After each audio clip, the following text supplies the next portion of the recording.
विखे पाटील. सुजय दादा करू शकतील ना, सुजय दादा विखे पाटील. करू शकतील ना.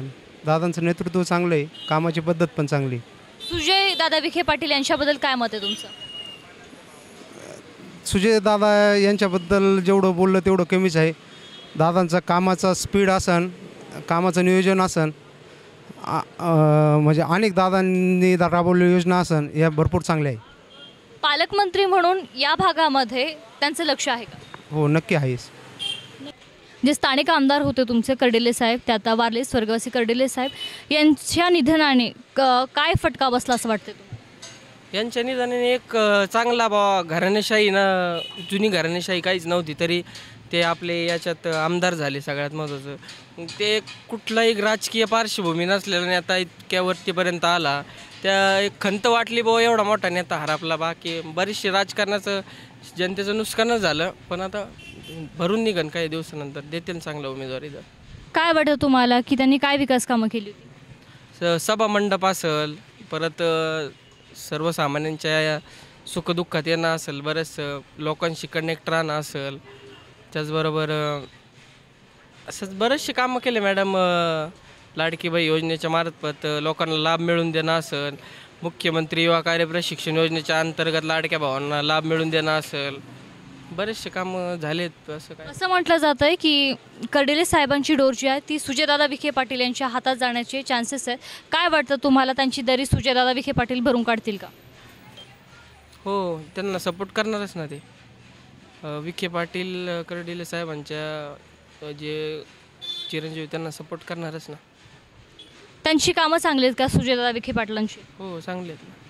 राहुरी मतदारसंघामध्ये त्यांचे वडील पालकमंत्री आहेत, तर पालकमंत्री म्हणून त्यांचं या मतदारसंघाकडे लक्ष आहे की दुर्लक्ष आहे? लक्ष तसं आहेच म्हणता येईल. असं जनसंपर्क कसा वाटतो तुम्हाला त्यांचा? चांगलं आहे. एक सामान्य नागरिक म्हणून आता स्थानिक स्वराज्य संस्थेच्या निवडणुका लागणार आहेत, तर काय अपेक्षित आहे तुम्हाला लोकप्रतिनिधीकडनं की हा विकास झाला पाहिजे, ही अत्यंत गरज आहे? विकास थोडक्यात हेच आपले आता नगरपालिकेच्या माध्यमातून गटारी असेल, रस्ते असेल, घरकुल योजना असेल, स्ट्रीट लाईटचा प्रश्न असेल, हे मार्गी लागले पाहिजे. छोटे छोटे कामं बघले जे स्थानिक लेवलचे कामं आहेत ते मार्गी लागले, पण नगरसेवकाकडून मोठे मोठे असे कामांची अपेक्षा नाही करता येणार ना. पालकमंत्री राधाकृष्ण विखे पाटील यांच्या नेतृत्वाबद्दल तुमचं काय मत आहे? नाही, त्यांनी भरपूर कामं चालवले, त्याबद्दल आमचा काही वाद नाही. पण काय होतं, स्थानिक लेवलला थोडंसं प्राधान्य दिलं पाहिजे, काहीतरी कामं वेगळे केले पाहिजे. गावामध्ये आज राहुरी शहर आहे, नगरपालिका आहे, नगरपालिकेचे रस्ते नाहीत, गटाराची कोणती योजना नाही आहे, त्याच्यावर थोडंसं लक्ष दिलं पाहिजे. फायदा झालेला आहे, पालकमंत्री यांच्यामुळं फायदा पण झालेला आहे, त्याबद्दल आमचं दुमत नाही काही. सुजय दादा विखे दादा खासदार नसल्यामुळं राहुरीच्या कामकाजावर काही फरक पडला असं तुम्हाला वाटतं का? नाही, काम नाही हो राहिलं, कोणतंच काम नाही हो राहिलं. नगर मनमाडचं काम नाही होत, स्थानिक काम होत नाही, कोणतंही काम होत नाही, निधी येत नाही, त्यामुळे अडचणी वाढलेल्या आहेत. जर सुजय विखे पाटील पुन्हा सक्रिय झाले तर राहुरीच्या विकासाला गती मिळेल असं तुम्हाला वाटतं? नाही, त्यांनी त्याविषयी स्पष्टीकरण दिलं ना सुजयदादा विखेंनी, का तुमचे जे काही प्रश्न आहेत तुम्ही त्यांना विचारा ना. कोणाला? ज्यांना तुम्ही निवडून दिलं आहे तुम्ही त्यांना विचारा काय तुमचे प्रश्न आहेत. ते मी काहीच करू शकत नाही. मग त्यांचं म्हणणं बरोबर आहे ना. तुम्ही ज्यांना निवडून दिलं आहे, ज्यांना सत्तेवर आणलं, तुम्ही त्यांना विचारा, तुमचे प्रश्न त्यांच्याकडून मार्गी लावा. ते काही चुकीच बोलत नाही. आणि राहुरीच्या विकासामध्ये कर्डिले यांच्या पुढाकाराने कोणती उल्लेखनीय कामे झाले असं वाटतं तुम्हाला? आता 2-3 कामं झाली. शुक्लेश्वर चौक तर तो रस्ता झाला आहे, पण कर्डिले साहेब गेले, ही हळहळ सगळ्या जनतेला आहे, म्हणजे पर्सनली. पण ते इलेक्शन जिंकल्यापासून आजारी होते, त्यामुळं काही कामं नाही होऊ शकले. आता अक्षय दादा करतील. दादा नमस्कार, आपलं नाव? नमस्कार, अक्षय खैरे. तुम्ही इथले स्थानिक आहात? हो, स्थानिक इथला. तर राहुरी शहरातील पाण्याच्या समस्येबद्दल काय सांगता? पाण्याची समस्या सध्या जरा बिकटच आहे राहुरीमध्ये, कारण की पहिले पाणी येत होतं, पण सध्या 8-8 दिवस पाणी येत नाही. काही काही प्रभागात पाणी येतं, पण काही जागेवर पाण्याची खूप मोठी समस्या आहे. रस्त्यांच्या बद्दल काय सांगता? रस्त्यांची परिस्थिती खूप अवघड आहे राहुरीची, कारण की पूर्ण राज्यात प्रसिद्ध झालं आहे राहुरी नगर मनमाड रोड. त्याच्यामुळं आणि इथं शिर्डी शिंगणापूर असल्यामुळं पूर्ण देशातनं लोक इथे येतात. तर इथलं काम झालं पाहिजे. रोडची खूप अवघड परिस्थिती आणि दुर्घटना पण खूप होत आहेत. रोजच्या दिवसाला लोक मारत आहेत इथं, तर त्याच्यावर जरा दखल घेतली पाहिजे. स्वच्छतेबद्दल काय सांगा? स्वच्छता पावसाळ्यामध्ये खूप अवघड परिस्थिती असते इथली. इथं ह्या मध्य भाग आहे राहुरीचा, आझाद चौक या परिसराचं नाव आहे. इथं 3 ते 4 फूट पाण्याचं साचतं इथं. त्याच्यामुळं दुर्गंध आजार भरपूर प्रमाणात वाढले तिथं. इथं शाळा आहे, शाळेमध्ये जायला मुलींना, लहान मुलींची शाळा असल्यामुळं त्यांना जायलासुद्धा पाण्यातनं जावं लागतं 3-3, 4-4 फूट पाण्यामधनं. त्यावर काम केलं पाहिजे. नगरपालिकेची कामकाज पद्धत मागच्या काही वर्षात सुधारली असं वाटतं तुम्हाला? नाही, सध्या अवघड परिस्थिती आहे. नगरपालिकेचं एवढं काही काम दिसत नाही.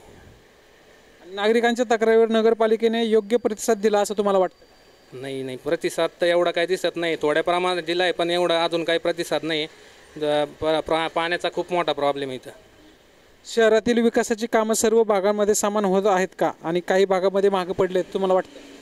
नक्कीच काही भागामध्ये कामं मागं पडली आहेत. जिथं जिथं हाय व्होल्टेज समजा मोठे नेते त्या जागेवर कामं होत आहेत, पण जिथं कोणीच नाही त्या ठिकाणी कामाची खूप अवघड परिस्थिती आहे. तर त्याच्यावर लक्ष दिलं पाहिजे नगरपालिकेने. कर्डिले यांच्या काळात राहुरीत कामे झाली आहेत का, आणि त्यांच्या काम करण्याच्या पद्धतीत तुम्हाला काय विशेष वाटतं? नक्की कर्डिले साहेबांच्या काळात कामे भरपूर झाली राहुरीमध्ये, आणि ते प्रत्येक गोरगरीब माणसाची छोटी मोठी कामे असू त्यांच्याकडे गेल्यानंतर पूर्ण करत होते ते. कर्डिले साहेब यांच्याशी तुमचा वैयक्तिक अनुभव कसा राहिला? खूप चांगला अनुभव होता. काही कामानिमित्त आम्ही त्यांच्याकडे गेलो होतो, आणि ते काम पण त्यांनी पूर्ण करून दिलं आम्हाला. लोकांशी संवाद आणि जवळीक ठेवण्यात कर्डिले किती यशस्वी ठरले तुम्हाला? 100% यशस्वी ठरलेत. त्यांच्या जाण्याने खूप मोठी पोकळी निर्माण झाली आहे शहरामध्ये, आणि त्यांना आम्ही म्हणजे ते असते तर चांगला अजून विकास झाला असता. त्यांची उणीव भासती आता आम्हाला नक्कीच. आपल्या जिल्ह्याचे पालकमंत्री राधाकृष्ण विखे पाटील यांच्या नेतृत्वाबद्दल तुमचं काय मत आहे? त्यांचंही नेतृत्व अगदी चांगलं आहे. राज्याचे मोठे नेते आहेत ते. त्यांनी एक चांगलं लक्ष द्यावं राहुरीमध्ये, एवढीच आमची अपेक्षा आहे. रोजगार वगैरे, मुलांना रोजगार नाही, MIDC नगरला जावं लागतं, रोड खराब आहेत, तर त्याच्यावर थोडं काम केलं पाहिजे त्यांनी. बाकी काय नाही. सुजय विखे पाटील खासदार नसल्यामुळे राहुरीच्या कामावर काही फरक पडला असं तुम्हाला वाटतं का? फरक तर पडला आहे 100%. ते खासदार असते तर अजून चांगल्या प्रगतीने काम झालं असतं. त्यांनी आता लक्ष द्यावं एवढीच आमची अपेक्षा आहे. जर सुजय विखे पाटील पुन्हा सक्रिय झाले तर राहुरीच्या विकासाला गती मिळेल असं तुम्हाला वाटतं? हो, मिळेल ना, 100% गती मिळेल. कारण त्यांचे कामं पण चांगले आहे, आणि पालकमंत्री असल्यामुळे त्यांना पाठबळ आहे. सरकार पण BJPचं आहे, तर त्याच्यामुळं कामं 100% होतील.